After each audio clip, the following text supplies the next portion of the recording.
Okay, we've covered a lot of topics and you're hanging in there great. Next, we're going to be covering tours, and everything that we've been learning up to this point has been pointing towards tours, which is the most powerful portion of Google Earth in terms of creating videos. So you might have to rewind and replay this section because there are some subtleties here that are pretty important, and it literally has taken me months of experimentation to figure out how these things work together. So here we go. So first thing is I want to refresh your memory on how to create point-to-point tours, which I've done here in the 7 Wonders of the Worlds folder. I created Machu Picchu, Taj Mahal, Great Pyramid of Giza. And again, all you need to do to go see those places is double click on them. And it's bringing us over to Machu Picchu. There's that one.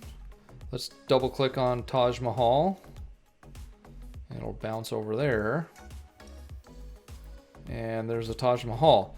Now, again, as a reminder, you can play a tour of the items within a folder. So here's a folder called 7 Wonders of the World.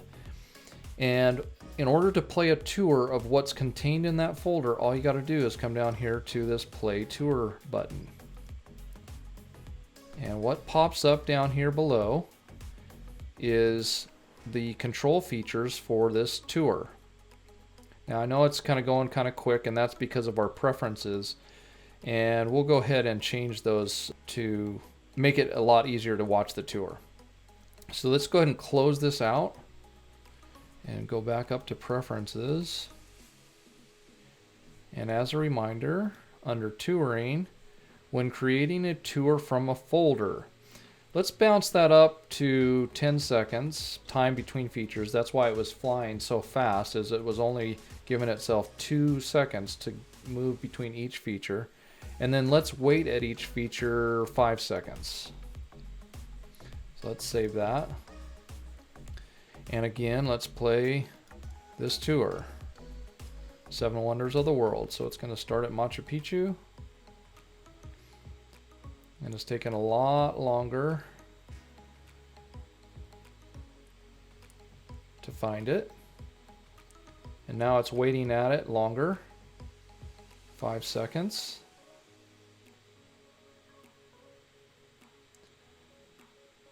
Over to the Taj Mahal.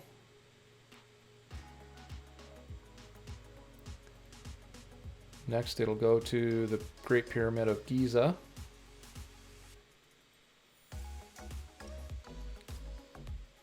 So again, that is a tour point to point, which can be pretty handy if you want to show your audience, you know, different sites that you've seen, but it's not as important what's in between those sites.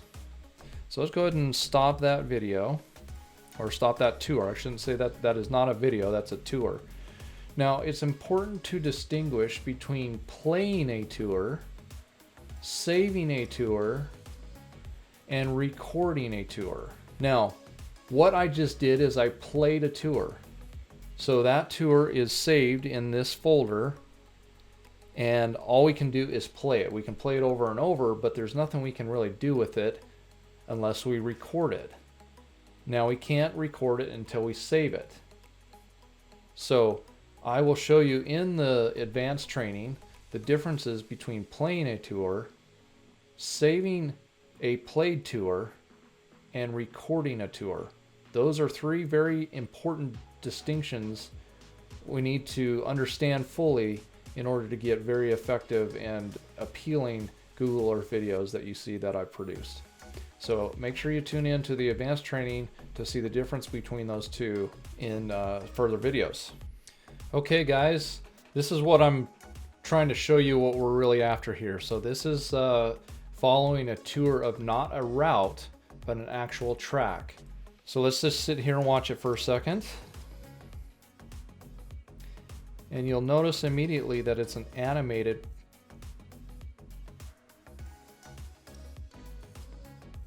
image. So this is actually tracking the progress of a track on an actual motorcycle ride to Spirit Lake that I took last summer.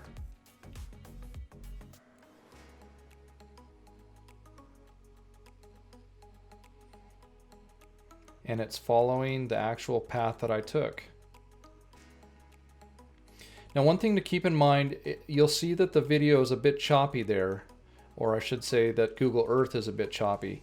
I promise you that your end result will not be choppy like that. What that is just Google Earth's engine trying to keep up with the processing within the computer along with the downloading of the information from the web. So not to worry, it looks choppy on here, but in your end result, I promise it'll be nice and smooth.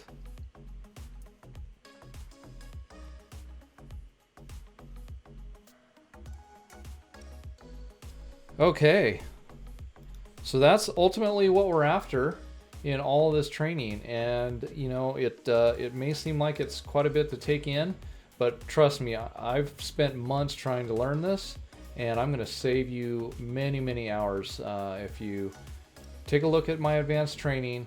I will show you how to do this step by step, and we'll get you producing the same high quality videos that I'm showing you. Okay. Next video, I'm going to show you what you can expect in the advanced training. Stay tuned.